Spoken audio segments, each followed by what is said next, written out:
संरक्षण मंत्री राजनाथ सिंह हे बोलतायत, थेट जाऊयात.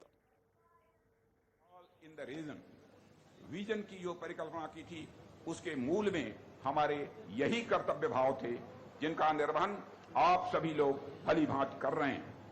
इसी तरह लुकिस्ट, एक्ट ईस्ट जैसी हमारी पॉलिसीज और आसियान और बिम्स्टेक जैसी ग्रुप ऑफ कंट्रीज के साथ हमारे संबंधों की मजबूती में भी इंडियन नेवी की बहुत ही महत्वपूर्ण भूमिका रही है.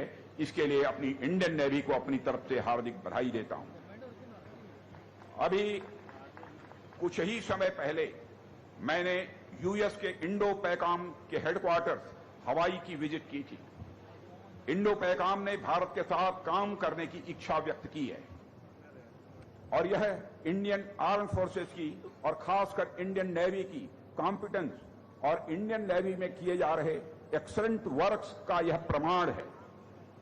साथियों, वर्तमान में सिक्योरिटी का जो इवॉल्विंग माहौल है, इंडियन ओशन और इंडो पैसिफिक में जैसी स्थितियां उभर कर आ रही हैं, उसमें साफ जाहिर होता है कि इंडियन नेवी की भूमिका भविष्य में और अधिक आगे बढ़ने वाली है. ऐसे में इस क्षेत्र में अपनी प्रेजेंस को मजबूती से बरकरार रखने, आपदाओं के समय हमारी भूमिका, इकोनॉमिक वेलबींग और हमारी फॉरेन पॉलिसीज के उद्देश्यों के लिहाज से भी आपका रोल आने वाले समय में और अधिक महत्वपूर्ण होने वाला है.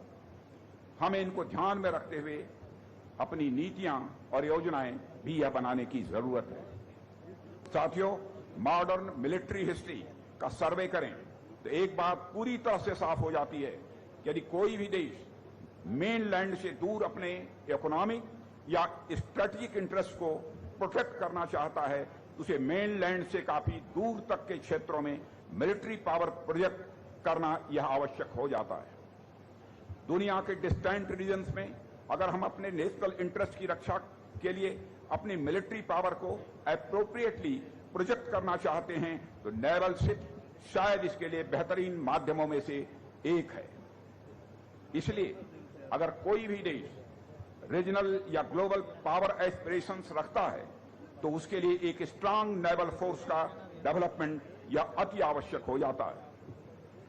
आज जब हम एक स्ट्रांग, सिक्योर और प्रॉस्परस इंडिया बनने की ओर आगे बढ़ रहे हैं जो एक ग्लोबल पावर के तौर पर रिकॉग्निशन प्राप्त कर सके, तो हमारे